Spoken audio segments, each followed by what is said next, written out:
Comment faire clignoter automatiquement des cellules sur une feuille de calcul Excel? Bonjour à tous, c'est Alex d'excelformation.fr et dans ce tutoriel, je vais vous montrer comment mettre en place un format de cellule qui va se modifier automatiquement afin de pouvoir faire clignoter des cellules en fonction d'un critère donné. Cette vidéo va être décomposée en deux parties. Dans cette première partie, nous allons voir comment mettre en place le clignotement des cellules et dans une deuxième partie, à sortir la semaine prochaine, nous verrons comment automatiser automatiquement la sélection des cellules en fonction d'un critère donné. Alors vous trouverez très régulièrement de nouvelles vidéos sur la chaîne, alors pensez à vous abonner et surtout à activer la clochette de notification afin d'être sûr de ne manquer aucune astuce et de devenir rapidement un pro d'Excel.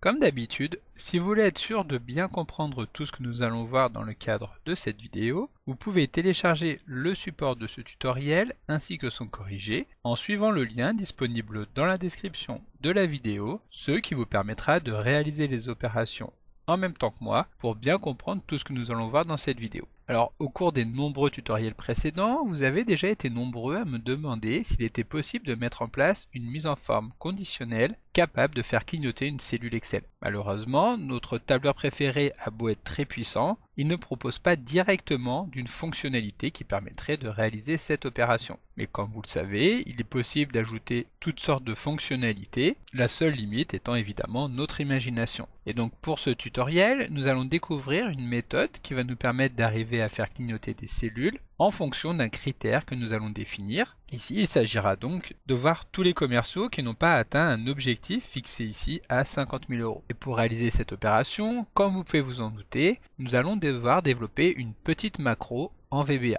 Alors comme d'habitude, nous reviendrons dans le détail sur l'ensemble des lignes de commande que nous allons mettre en place. Mais si vous souhaitez en savoir davantage, vous retrouverez bien entendu sur le blog excelformation.fr et sur ma chaîne YouTube des centaines de tutoriels qui vont vous permettre d'en apprendre davantage. Et vous retrouverez notamment dans la description de la vidéo la playlist qui est dédiée donc au développement en VBA. Alors tout d'abord, pour commencer, nous allons devoir lancer l'éditeur de code VBE. VBE qui signifie Visual Basic Editor et qui est donc l'outil qui permet de développer des macro-commandes en VBA. Pour lancer VBE, il existe plusieurs possibilités que nous avons vues dans un cours qui est dédié donc au lancement de VBE que vous retrouverez dans la description de la vidéo. Et la solution la plus rapide que nous allons utiliser ici consiste à utiliser le raccourci clavier Alt et F11. VBE va alors s'ouvrir directement sur le projet sur lequel nous étions en train de travailler, c'est-à-dire le classeur excelformation.fr-faire clignoter cellule Excel. Nous allons commencer par y insérer un nouveau module en nous rendant dans le menu Insertion et en cliquant sur Module. Excel nous ajoute alors une feuille blanche dans laquelle nous allons pouvoir saisir les lignes de commande qui vont permettre de créer notre macro. Et donc pour commencer, nous allons créer cette macro que nous allons appeler faire clignoter en utilisant le mot-clé sub suivi du nom de la macro, donc ici faire clignoter. Une fois que nous avons saisi le nom de la macro, nous appuyons sur la touche Entrée et Excel va nous ajouter automatiquement la ligne EndSub qui va venir marquer la fin de la macro. Et donc tout ce que nous allons saisir entre ces deux lignes se lancera à chaque fois que nous appellerons la macro faire clignoter. Voilà, donc maintenant que la macro est créée, nous allons pouvoir y développer son fonctionnement. Mais avant cela, nous allons revenir rapidement sur la feuille de calcul afin de pouvoir y insérer une plage de cellules nommée qui nous permettra donc de manipuler facilement un ensemble de cellules en VBA en les appelant simplement à partir de ce nom. Pour cela, nous sélectionnons les cellules, donc par exemple ici, les cellules pour lesquelles l'objectif n'a pas été atteint, c'est-à-dire toutes les valeurs qui sont inférieures à 50 000 €. Ici, nous sélectionnons évidemment ces cellules à la main, mais nous verrons dans la deuxième partie de ce tutoriel, à sortir la semaine prochaine, comment automatiser la sélection de ces cellules. Lorsque les cellules sont sélectionnées, donc ici étant donné qu'il s'agit de sélectionner des cellules qui ne sont pas adjacentes, nous maintenons la touche CTRL du clavier enfoncé tout en sélectionnant ces cellules. Ensuite nous allons nous rendre sur la zone de nom située tout en haut, afin de donner un nom à cette plage de cellules. Nous allons l'appeler tout simplement clignotement. Lorsque nous avons saisi le nom, nous appuyons sur Entrée et la zone de nom a maintenant été créée. Pour nous en rendre compte, nous pouvons déployer le menu déroulant et lorsque nous cliquons sur clignotement, Excel sélectionnera les cellules. Nous pouvons maintenant revenir dans notre code et nous allons pouvoir appeler ces cellules en saisissant tout simplement le nom de la plage clignotement entre crochets. Pour commencer, nous allons tout simplement modifier la couleur de fond et la couleur de police de ces cellules. Nous allons affecter une couleur de fond rouge et une couleur de police blanche. Donc nous appelons une première fois la plage des cellules, donc clignotement. Pour modifier la couleur de fond, nous allons appeler l'instruction intérieur.colorIndex qui permet donc de définir facilement une couleur à partir d'un index donné. Et pour y affecter une couleur rouge, nous allons donner la valeur 3 à cet index. Pour modifier la couleur de police, nous allons encore une fois appeler la plage des cellules clignotement. Et cette fois-ci, pour modifier la couleur, nous appelons la propriété font.colorIndex. La couleur blanche sur l'index correspond à la couleur numéro 2. Maintenant, nous pouvons appuyer sur la touche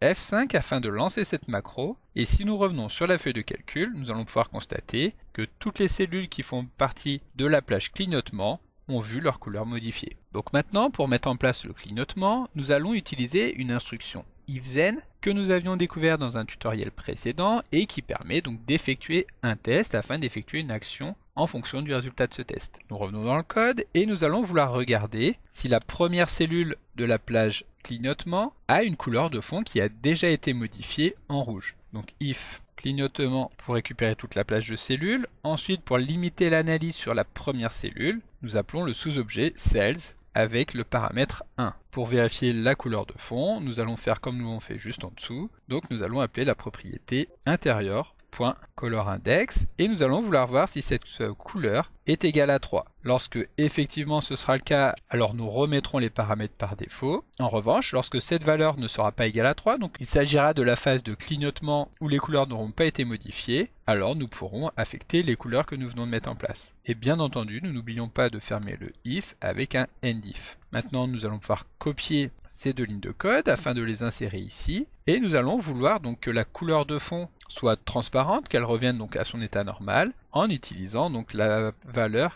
xLnone. Et pour redonner la valeur automatique à la couleur des polices, nous allons utiliser cette fois-ci la propriété xLAutomatic. Donc maintenant, si nous relançons la macro, nous allons pouvoir voir que les cellules auront retrouvé leur couleur par défaut. De cette manière, à chaque fois que nous allons la lancer, nous pourrons constater que le clignotement se mettra en place comme nous pouvons l'imaginer. Alors, comme vous pouvez ici le constater, notre macro fonctionne effectivement de manière correcte, mais à condition de relancer manuellement la macro à chaque fois, ce qui n'est évidemment pas une solution aboutie. Pour automatiser l'opération, nous allons pouvoir utiliser une instruction application.onTime qui permet de lancer une macro commande à un horaire donné. Donc nous revenons dans notre code, nous allons nous placer tout en bas de la macro afin d'appeler donc application.onTime. Nous allons commencer par spécifier à quelle heure nous souhaitons exécuter donc la macro. Il s'agira de l'exécuter par exemple dans 1 seconde. Donc nous allons récupérer l'heure exacte avec la fonction now. Ensuite nous allons ajouter donc à l'heure actuelle 1 seconde grâce à la fonction timeValue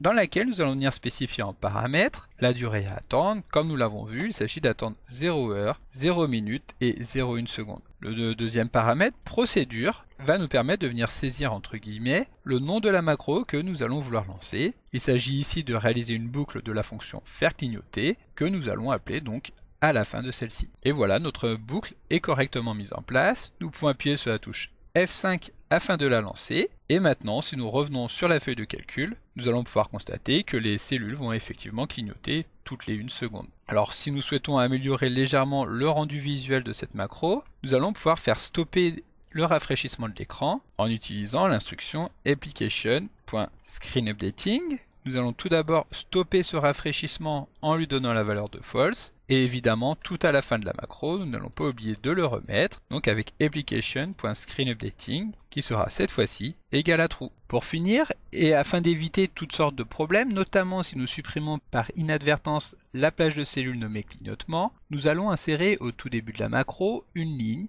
qui permet, comme nous l'avons déjà vu dans un tutoriel précédent, de passer outre les erreurs que le code pourrait rencontrer, afin de continuer le déroulement de la macro. Donc pour cela, nous allons nous placer au tout début, et ajouter la ligne onError resume next, donc en cas d'erreur, continuer le déroulement normal de la macro. Maintenant, si nous appuyons sur F5, le clignotement sera légèrement plus fluide et il y aura un petit peu moins de pause. Voilà, donc maintenant que notre clignotement est effectivement fonctionnel, je vous propose de nous retrouver la semaine prochaine afin de voir comment faire en sorte de le rendre dynamique, c'est-à-dire de l'exécuter automatiquement lorsque nous allons lancer le classeur Excel, mais également comment faire en sorte de sélectionner automatiquement les cellules à faire clignoter en fonction du critère que nous pourrons par exemple venir modifier à 30 000 euros et de faire en sorte, donc dans ce cas-là, que toutes les valeurs supérieures à 30 000 euros cessent automatiquement de clignoter. Donc comme d'habitude, vous pouvez télécharger le support de secours en suivant le lien que vous trouverez dans la description de la vidéo. Si la vidéo vous a plu, n'oubliez pas de la liker et de la partager à vos collègues et amis sur l'ensemble de vos réseaux sociaux. Et vous pouvez également me laisser vos impressions dans l'espace des commentaires, je lirai chacun d'entre eux et y répondrai avec plaisir.